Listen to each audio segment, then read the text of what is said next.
Just waiting for the signal. Yep. Okay, we're back live again, councillors. So for our workshop session. Your Worship, the annual general meeting for LGNZ is this Thursday morning, and it's by electronic media. It's normally held as part of the conference, but the decision was taken to have this electronically. And so Mayor Jim and I and Deputy Mayor Liz are attendees at the conference and your delegates. And so there are a number of remits, and we're looking for a steer from you to inform the way in which we should well, consider your views as it comes to the vote. There will, of course, be people who advocate both for and against these remits, and so we'll be obtaining more information at the AGM itself. So what we're looking from you from you today is a steer in terms of what you're thinking and how we should vote. Bearing in mind that could change at the meeting depending on what other evidence is brought forward. Right. Who's leading off? Joe, have you got?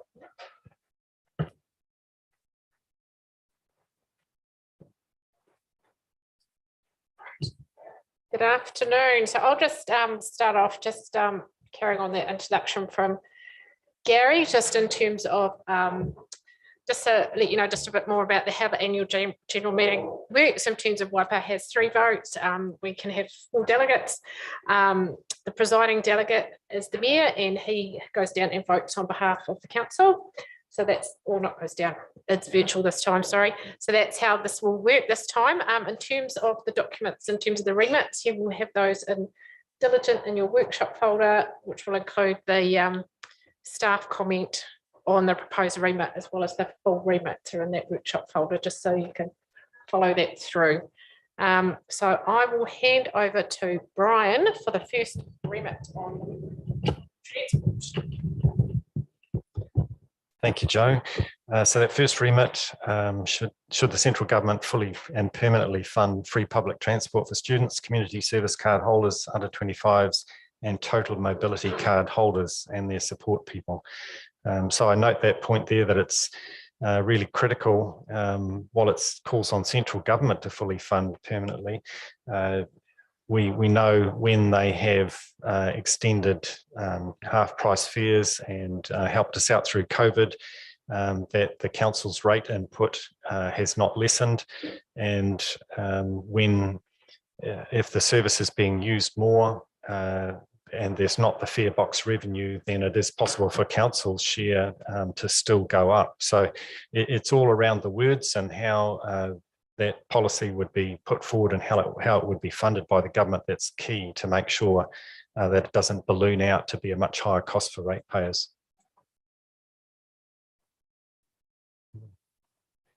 Okay. So questions on the remit? Are we in support of general support? Wondered if there was a possibility of this being rorted.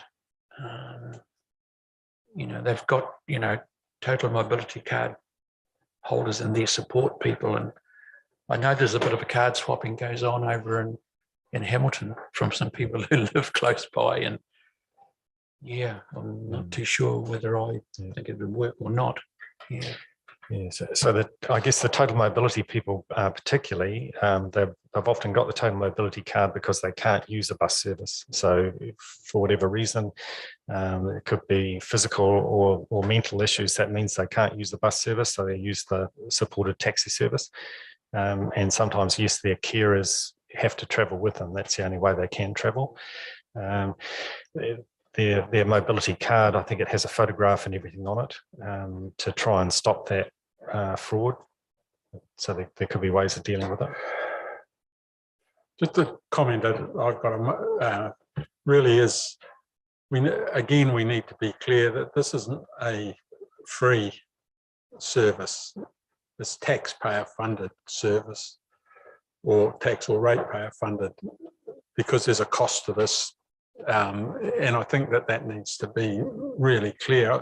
People just get the view that it's free all of a sudden, the money's coming from out of the atmosphere somewhere, but it's taxpayers' money that is necessary. Having said that, I'm not against it, because somehow we've got to encourage people into public transport as much as we can to try and have any impact that we're going to get in reducing our carbon footprint. So it's absolutely important. And if we're trying to reduce carbon for the public good, then a tax-funded service is probably the appropriate way of going. So, yeah, I'm certainly in that camp. Any other comments? So that's generally the line we'll take, obviously with a bit of caution as to how big the bill could get if we have to stump up with our 49%. Yeah. Yep.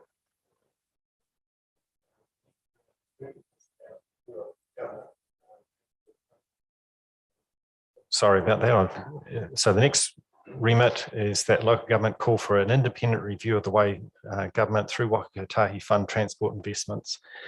And I note there that that I've been told that a review is happening or is about to happen soon, but I guess it won't be an independent review. It is the Ministry of Transport who would be doing it, along with support from Waka Kotahi.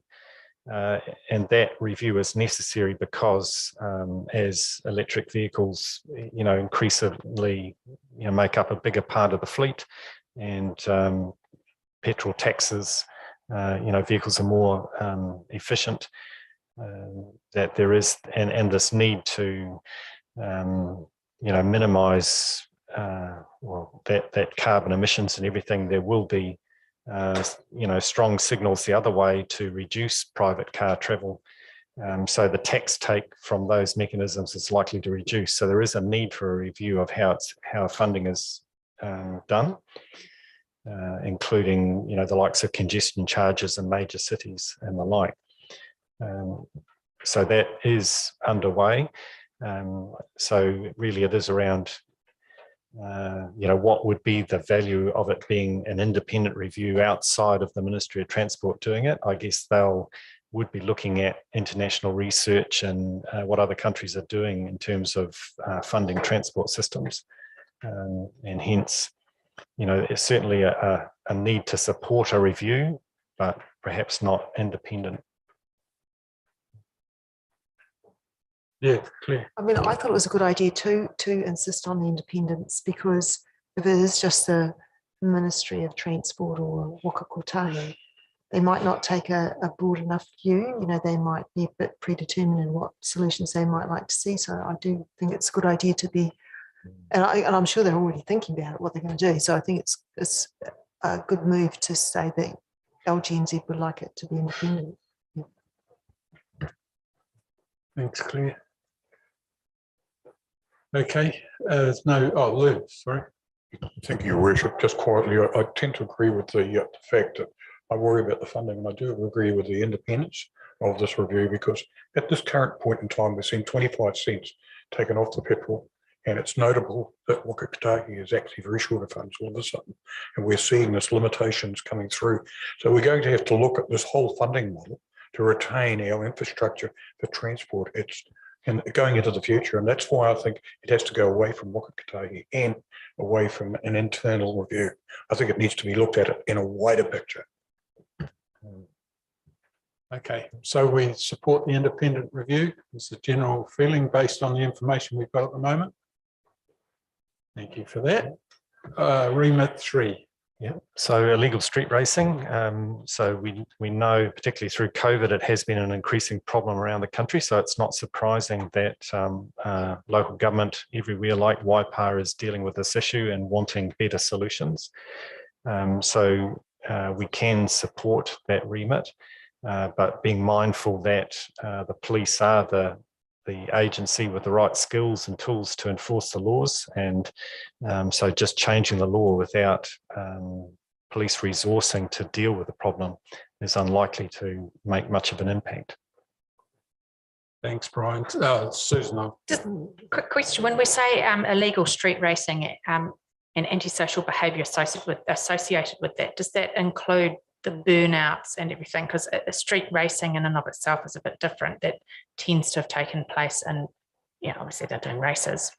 So it includes all of that shenanigans. That's right. That's my understanding. That getting all grumpy about. Okay, excellent. Cool. Just making sure we're not narrowing the scope to simply racing, because often they're not racing. Cool. Thank you. Yeah, fully support it. Yeah. going round in circles at a rapid speed, they're not going to win many races, are they? Yeah, and pouring petrol over the road so they can get some really good smoke going and all that sort of hoo-ha. Thanks. Look, the feedback I'm getting from the police is that they need every assistance that they can in strengthening up the penalties as much as anything else. So, look, I support this.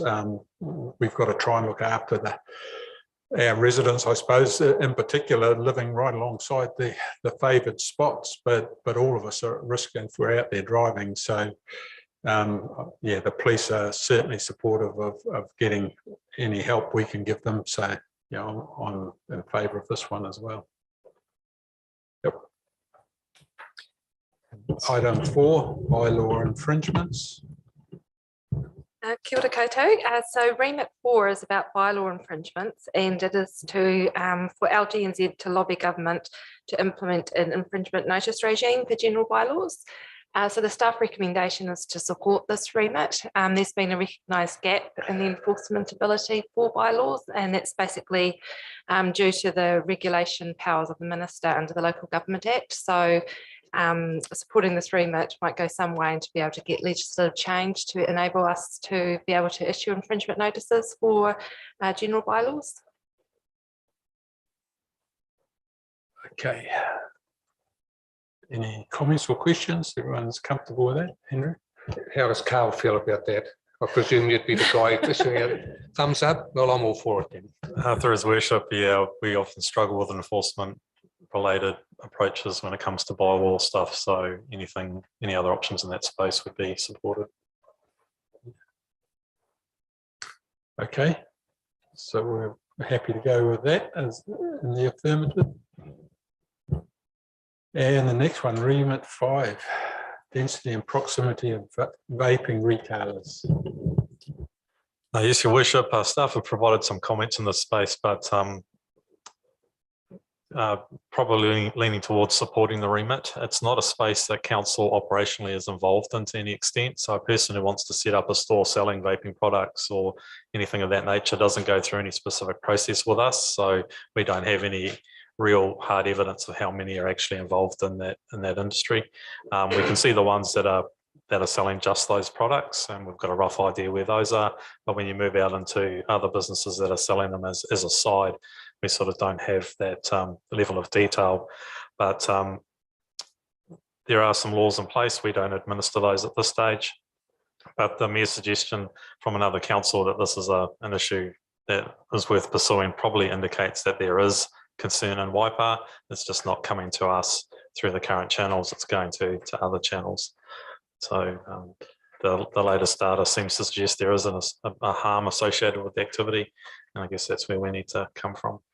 Well, we certainly got a very strong submission to our 10-year plan from the Cambridge High School about the concerns about vaping and the problems that it was causing.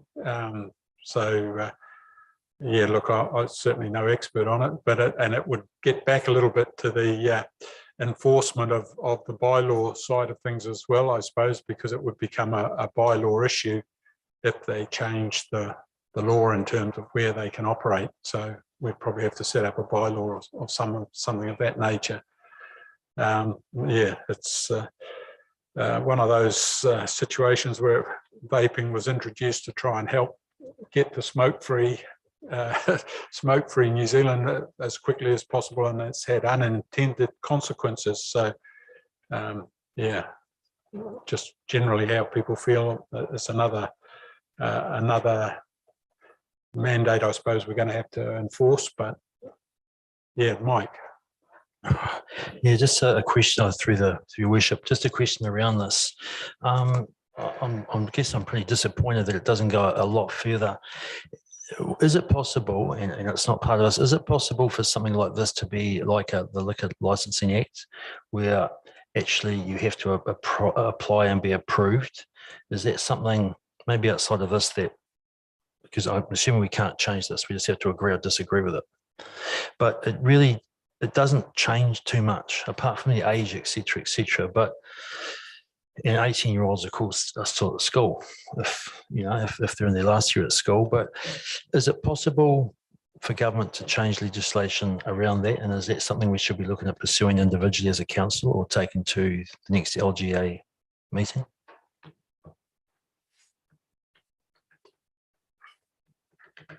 Through your worship, but the only comment I can really make is yes, it's certainly possible for the government to do that. I think the last sort of similar process was the psychoactive substances legislation, which essentially did exactly that, put a law in place, required councils to have policies, which were then later going to be enforceable, but then they decided not to approve any substances. So it sort of became a pointless exercise. But certainly, the door would be open to them doing that, through which mechanism I'm not sure. I'd have to take Gary or his worship's guidance on what the best way to approach that would be.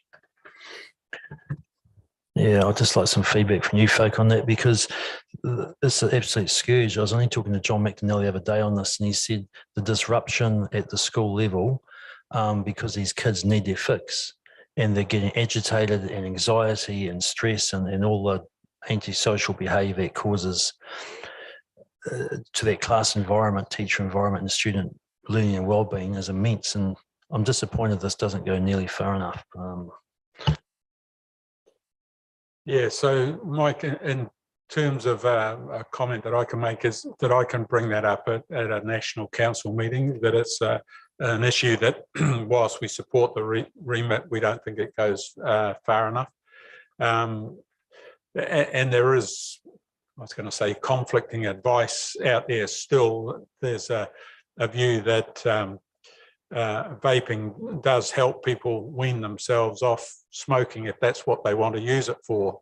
But if it's just creating another habit for the young people in particular, then it has some really serious adverse effects. So look, I'm happy to bring that up at a national council to try and toughen that up. But as a first step, this is probably the best we can do.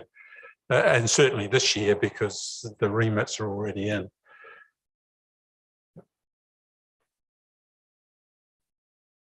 Okay. And the last remit. The last remit there is on polling LGNZ members. So this was put forward for LGNZ to adopt a policy to poll the LGNZ membership on any significant issue when they're involved. Prior to making that decision to get involved, that kind of came out of the Three Waters space. So that proposing that, they develop this policy for thresholds in conjunction with the membership, but in the meantime that the decision for polling would rest with the National Council. And so the recommendation in there is to support the remit. Yeah, Lou. I tend to agree with the idea of the remit. This was obviously driven, as you say, by Three Waters, but I think that we need, if we can, to poll everybody and get some idea of how we respond to an issue as independent territorial authorities. I think just to go ahead, as they did with an MOU with the government on Three Waters, is probably ill-advised without consulting. And I really feel we do need to have a little bit more democracy, as I say, because after all, they are our representative body and they should actually represent, or at least put the toe in the water and find out what the actual territorial authorities are actually thinking. Yep. So my take on it is we really, if you elect a governing body, then you can't hamstring them unnecessarily. And it's even more important at the moment with the short turnaround time that we get to make comments on proposed legislative changes. I don't know that it's practical. but certainly signing memorandums of understanding that commit all councils, if you like, or all the membership of LGNZ should be consulted. I definitely agree with that. I suppose it's always a challenge, isn't it, when you use words like significant. Who's determining what significant is, and what's significant to one is not necessarily so for everybody. So I think the principle of it is right, but on the other hand, there are cases or occasions, and quite a few of them, where you do have to rely on the elected members onto the National Council to act in the best interests of the membership. And I suppose the way to resolve that is, if they're not doing that, they're up for an election process on a regular basis anyway. So they can be voted out. So yeah, I'm probably pretty ambivalent on this one. I think you've got to rely on the good sense of your elected officials, but I don't think anyone would deny that LGNZ got it wrong signing that memorandum with central government without going back to the membership. So sitting on the fence on this one, to be fair. So is there any strong views either one way or the other? We can listen to the debate and make the call on the day if you're happy for us to make that call. Okay. All right. That's it, Joe, is it? Thank you.